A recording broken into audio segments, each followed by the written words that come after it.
कभी कभी जिंदगी हमें ऐसे मोड़ पर लाकर खड़ा कर देती है जहां हमें खुद से सवाल पूछने पड़ते हैं। मैं कौन हूं? मैं यहां क्यों हूं? क्या मैं वही कर रहा हूं जो मेरी आत्मा चाहती है? आज की कहानी एक ऐसे ही इंसान की है जिसने ये सवाल खुद से पूछे और जवाब ढूंढने निकला। ये कहानी है आरव की। एक आम इंसान, लेकिन उसकी तलाश ने उसे असाधारण बना दिया। आरव एक मल्टीनेशनल कंपनी में काम करता था। अच्छी सैलरी, बड़ा फ्लैट, गाड़ी और हर वो चीज जो एक इंसान सपने में चाहता है। लेकिन उसके अंदर कुछ अधूरा था। हर सुबह जब वो ऑफिस जाता तो चेहरे पर मुस्कान होती, मगर दिल में बेचैनी भी। कंप्यूटर की स्क्रीन पर नजरें टिकाए हुए वो अक्सर खुद से पूछता, क्या यही है मेरी मंजिल? बाहर से सब ठीक था, पर भीतर कुछ टूटा हुआ था। उसकी रूटीन घड़ी की सुइयों की तरह चलती थी। सुबह 8 बजे उठो, 9 बजे ऑफिस, शाम 7 बजे लौटो और रात को मोबाइल पर स्क्रॉल करते करते सो जाओ। दिन गुजरते गए, लेकिन संतोष नहीं आया। एक दिन जब बारिश हो रही थी और सड़कों पर लोगों की भीड़ थी, आरव ऑफिस से लौटते वक्त ट्रैफिक में फंस गया। खिड़की से बाहर देखते हुए उसे अपने बचपन की याद आई। वो दिन जब वो सपने देखता था पेंटिंग करने के, कहानियां लिखने के, लेकिन अब उन रंगों की जगह एक्सेल शीट्स ने ले ली थी। अचानक उसने सोचा, कब खो गया मैं खुद से। उस रात उसने खुद से वादा किया, वो अपनी खुद की खोज शुरू करेगा। उसे नहीं पता था कहाँ जाना है, बस इतना तय किया कि अब वो खुद को ढूंढेगा। पहले कदम के तौर पर उसने अगले ही हफ्ते 1 हफ्ते की छुट्टी ली। दोस्तों ने कहा, तू पागल है क्या? छुट्टी लेकर कहीं घूमने जा, यहाँ आत्मा वात्मा ढूंढने नहीं। आरव ने बस मुस्कुराया, यही तो करना है, खुद को ढूंढना। वो निकल पड़ा हिमालय की तरफ। ठंडी हवा, ऊंचे पहाड़ और शांति। वहां का हर पत्थर जैसे कह रहा था, रुक जा, सांस ले, महसूस कर। गांव के एक छोटे से आश्रम में उसे ठहरने की जगह मिली। वहां कुछ साधु रहते थे जो रोज सुबह नदी किनारे ध्यान करते थे। पहले दिन आरव उनके साथ बैठा, लेकिन आंखें बंद करते ही दिमाग में ऑफिस की फाइलें, ईमेल्स और अधूरे टारगेट घूमने लगे। उसने आंखें खोली और बोला, मैं ध्यान नहीं कर पा रहा। सामने बैठे बूढ़े साधु ने मुस्कुरा कर कहा, बेटा, जो अंदर शोर है वही तो सुनना है। पहले उसे पहचानो, फिर शांति अपने आप मिलेगी। आरव ने उनके शब्द दिल में उतार लिए। दिन बीतते गए। धीरे धीरे आरव ने महसूस किया कि उसके अंदर एक अलग सी आवाज है जो कभी उसने सुनी ही नहीं थी। वह आवाज कहती थी, आरव, तू जो करता है, क्या वो तेरा सच है या समाज का बनाया हुआ सच? वो सोच में पड़ गया। उसे एहसास हुआ कि उसने जो भी किया वो लोग क्या कहेंगे के डर से किया। कॉलेज में जब उसे पेंटिंग पसंद थी, लोगों ने कहा इससे पैसा नहीं मिलेगा, तो उसने वो छोड़ दिया। जब कहानी लिखना चाहता था, दोस्तों ने कहा वो सब टाइम पास है, और धीरे धीरे उसने खुद को दबा दिया। अब उसे समझ आने लगा था कि असली खोज बाहर नहीं, भीतर होती है। एक शाम वो गांव के बच्चों के साथ बैठा हुआ था। बच्चे मिट्टी से खेल रहे थे, हंस रहे थे, बिना किसी चिंता के। उनमें से एक बच्चा बोला, भैया, आप इतने चुप क्यों रहते हो? आरव मुस्कुराया, क्योंकि मैं खुद को सुनने की कोशिश कर रहा हूं।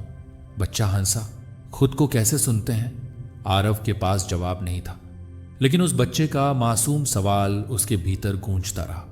रात को जब वो तारे देख रहा था तो उसे एहसास हुआ, हम सब जिंदगी में किसी न किसी आवाज के पीछे भागते रहते हैं, किसी की उम्मीदों की, किसी की जरूरतों की, लेकिन अपनी आवाज को अनसुना कर देते हैं। अगली सुबह उसने वही किया जो सालों से नहीं किया था। उसने पेंट ब्रश उठाया और पेंटिंग शुरू की। पहले तो हाथ कांप रहे थे, लेकिन फिर जैसे जैसे रंग कैनवास पर उतरने लगे, दिल हल्का होने लगा। हर स्ट्रोक जैसे उसे याद दिला रहा था, तू यही था, तू यही है। वो दिन रात पेंटिंग करता रहा, कभी आसमान बनाता, कभी पहाड़, कभी इंसान के चेहरे। लेकिन हर पेंटिंग में एक चीज थी, खामोशी के भीतर की पुकार। गांव के लोग उसकी पेंटिंग देखकर चकित रह जाते। ये तो हमारी जिंदगी जैसी लगती है, एक बूढ़ी औरत ने कहा। आरव मुस्कुराया, क्योंकि ये तुम्हारी नहीं, हमारी जिंदगी है। हम सब एक जैसे हैं, बस रास्ते अलग हैं।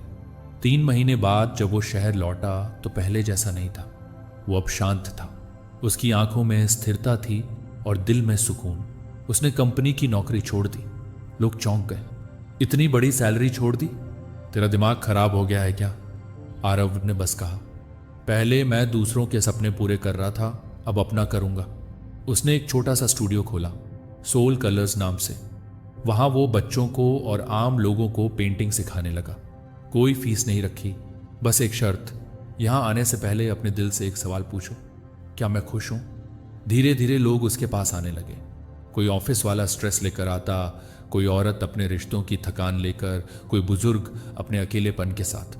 आरव सबको बस एक बात कहता, तुम्हारे जवाब बाहर नहीं है, तुम्हारे अंदर है। उसकी पेंटिंग्स अब एग्जीबिशन में लगने लगी। मीडिया ने उसे कॉरपोरेट लाइफ छोड़ने वाला आर्टिस्ट कहा, लेकिन आरव हंसकर कहता, मैंने कुछ छोड़ा नहीं, मैंने खुद को पाया है। एक दिन जब वो अपनी आखिरी पेंटिंग बना रहा था, जिसका नाम था खुद की खोज, तो उसकी आंखों में आंसू थे। कैनवास पर उसने एक इंसान को बनाया था जो आईने में खुद को देख रहा है, लेकिन उस आईने में उसका चेहरा नहीं, बल्कि एक चमकता हुआ प्रकाश था। वो पेंटिंग उसकी आत्मा की कहानी थी। उसने समझ लिया था कि जीवन का उद्देश्य कोई बड़ा लक्ष्य पाना नहीं होता। जीवन का उद्देश्य होता है खुद को जानना, अपने भीतर की सच्चाई को पहचानना। कई साल बाद एक इंटरव्यू में जब उससे पूछा गया, आरव, आपको आखिर वो पल कब लगा कि आपने खुद को पा लिया? वो मुस्कुराया और बोला, जब मुझे किसी चीज को पाने की इच्छा ही नहीं रही। इंटरव्यूअर हैरान हुआ। मतलब? आरव ने कहा, पहले मैं सोचता था सफलता का मतलब बड़ा घर, बड़ा नाम है, लेकिन अब समझा हूं सफलता वो है जब तुम खुद से शांति में हो, जब तुम्हें खुद से मिलना अच्छा लगे, जब तुम्हारा मन तुम्हारे खिलाफ न जाए।